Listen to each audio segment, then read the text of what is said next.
നമ്മളിന്ന് കാണിക്കാൻ പോകുന്നത് നമ്മൾ ആകാശത്ത് പോണ പേപ്പർ വെച്ചിട്ട് ചെറിയ റോക്കറ്റാണ് ഉണ്ടാക്കി വെച്ചിട്ട് കത്തിക്കാനുള്ള പ്ലാനാണ് ഗൈസ്. ഇന്നാണെങ്കിൽ ധ്രുവക്കുട്ടൻ്റെ ചേട്ടന് ഇൻട്രോ പറയണമെന്ന് ഭയങ്കര ആഗ്രഹം. ആയിക്കോട്ടെ എന്ന് ഞാനും കരുതി. ധ്രുവക്കുട്ടനാണെങ്കിൽ അവിടെ മണ്ണിൽ ഭയങ്കര കളിയാണ്. ഇവരിവിടെ കുറേ നേരമായി തീപ്പെട്ടിയായിട്ട് യുദ്ധം. എന്ത് ചെയ്താൽ കത്തനില്ല. ധ്രുവക്കുട്ടൻ്റെ അനിയൻകുട്ടനും ഉണ്ട് ഇത് കാണാനേ. കത്തി ഇനി അവരത് 4 സൈഡും കത്തിക്കാൻ പോയപ്പോഴാ അതാ കെട്ടാ പോയി. വീണ്ടും കത്തിച്ചു. അവരത് 4 സൈഡും തീയൊക്കെ കൊടുത്തു. ധ്രുവക്കുട്ടനായിരുന്നു ഏറ്റവും സന്തോഷം. എല്ലാവരും കൂടി 4 സൈഡും തീയൊക്കെ പിടിപ്പിച്ചു. ചേട്ടനാണ് എല്ലാത്തിനും മുന്നിൽ നിൽക്കണത്. തിരിമൂത്തത് അവനാണല്ലോ. ഞാനും വിചാരിച്ചില്ല അതിങ്ങനെ കത്തിപ്പൊന്തുന്നു.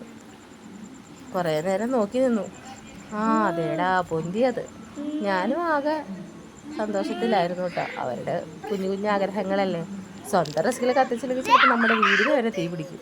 ഞാൻ വിചാരിച്ചു ആ തെങ്ങ് കത്തിയെന്ന്. അതുപോലെയാണ് അതിൻ്റെ പോക്കിയിരുന്നേ.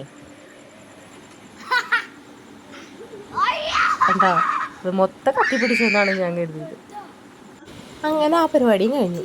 ഇനി മറ്റൊരു ദിവസം ഇതുപോലെ വേറൊരു വീഡിയോ ആയിട്ട് കാണാം. ബായ്.